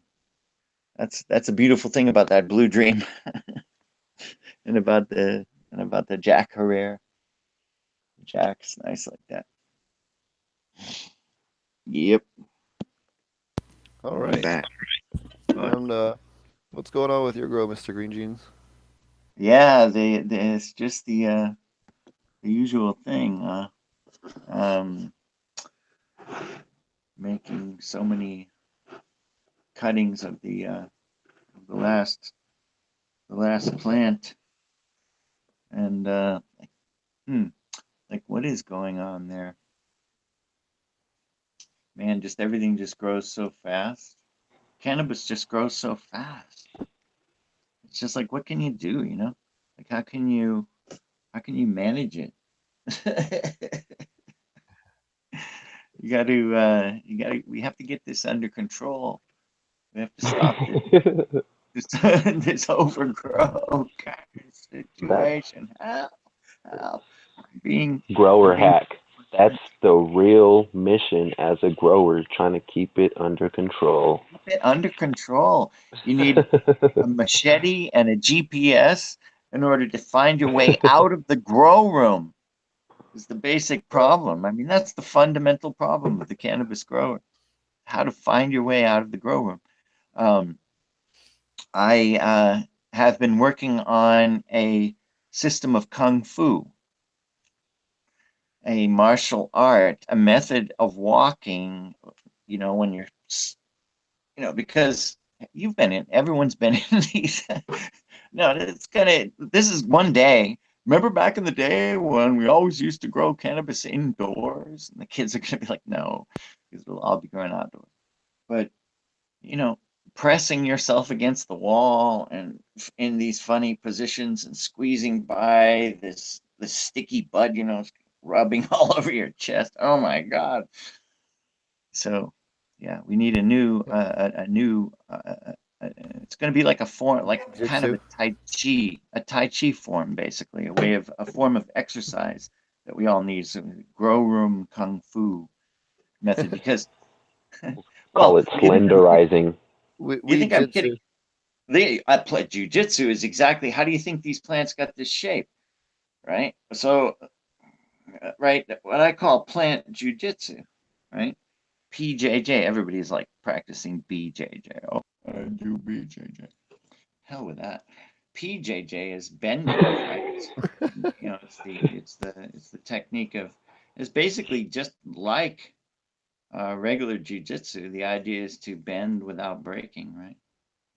And it's important it's probably the single most important cultivational technique for increasing your yield, indoors or out. Super I don't think there's any kind of thing that you can do that would that maximizing the surface area of that canopy.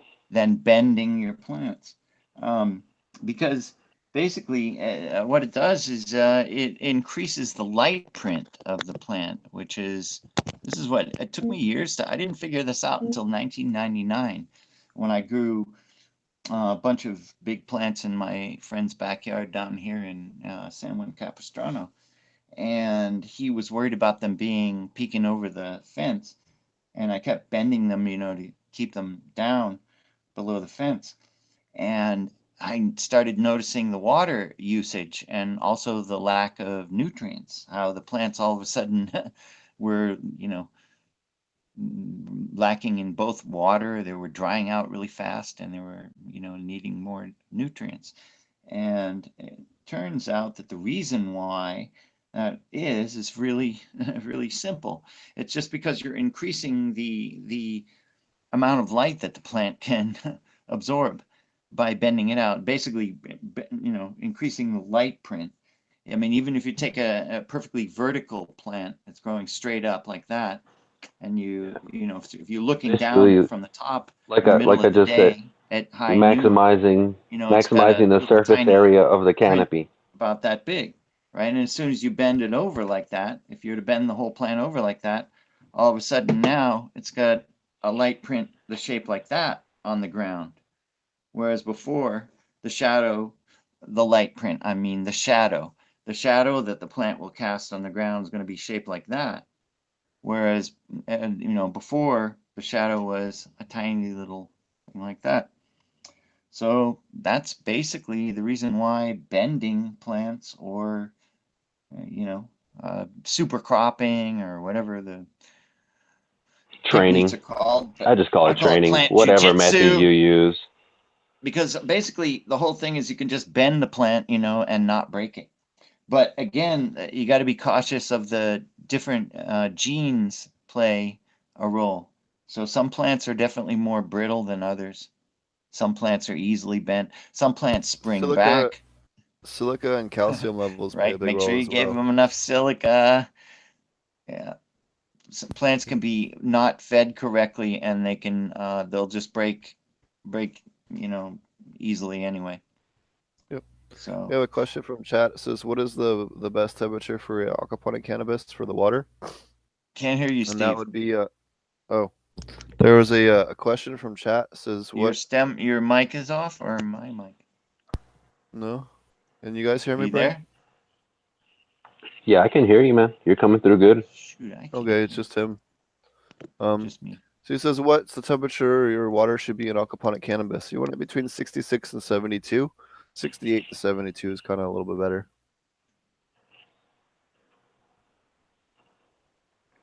Hopefully, it gives you an idea.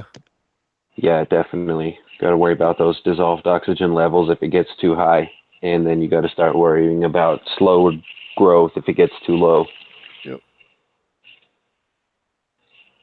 Yep. If anybody was wondering why. Alrighty. Well, I'm a little under the weather, so I think we're gonna wrap it up a little early. We'll have guests back again next week. I apologize. I've just been traveling a lot. We will have the aquaponic cannabis class coming up not this weekend, the following weekend at Ouroboros. It's a 2-day class in Half Moon Bay, California, near San Francisco. We also have in March, we have the aquaponic farm experience with Charlie Schultz, me, and Ken Armstrong, if you're interested in that as well. Check it out at ouroborosfarms.com. Is that the commercial one? Yep. That's the one with Charlie's The commercial aquaponic farming one? Yep, and it's 4 days. We also have a farm to table with a 5-star chef from the city. And you said those were on what days? That's March 22nd, something. Okay, that's good, because I was actually planning on attending your next, or Ken's next commercial aquaponic farming course, because I'm in the near that's future hoping to. March 22nd through 25th. And then it'll be a Awesome. 4-day course with Charlie Schultz as well. Sweet. Yep. So definitely check that out. And Why don't you tell people how to find your Brain Grow? All right. I'm always uploading stuff on Instagram, so check me out at Brain BRAYNE _ grow GRO, and over on ilovegrowingmarijuana.com. On both of those places, I'm usually uploading content at least weekly, 2-3 times weekly, with some nice juicy photos and whatnot. So check those out, and of course on YouTube, I'm not uploading as actively as I wish I was right now. But check out my YouTube channel as well. Awesome. What about you, Mr. Green Jeans? Yeah, you guys can find me at greenjeansgarden.com, and I think I uploaded some more recent content, Cool. and I've got tons of text that I'm going to be putting up there because I write tons of shit. I'm sorry, stuff. Pardon my language. And yeah, that's. Sorry, guys, I had something come up I had to address, and I didn't mean to. Hell, we ended the show this early. I never thought. What are we having an after show? Or are we done? I'm sick right now, so So we're actually going to be done tonight, eh? yeah. So why don't you tell You people how to guys find can your find me at ilovegrowingmarijuana.com, and you can find Brain Grow there helping out with aquaponics, and you might find Green Jeans there once in a while, but you never know. He's so busy playing with his plants, Can't hear. And of course, you can always find Steve, but I'll let you take the show out, Steve, since y'all want to leave, because I still have something going on here. So I'll just say good night to everybody if we're not doing an after show, and sorry I missed the end of the show. Huge shout out to all the live viewers as always. Yep. Thanks Yes, everyone for thank you watching for being live, and we'll be back to a little more informative content with some guests and stuff next week. Again, sorry with travel and everything. It's been a little bit dicey for me to get stuff booked up, but I do have people in the queue. So I think tonight's show was cool as shit, man. We got a lot of great information we don't always talk about, and Brain Grow got we to always take make out it and give a happen. lot of great information tonight, and we got to see Mr. Green Jeans balls, and it was just great, man. Good night, everybody. night. Take care.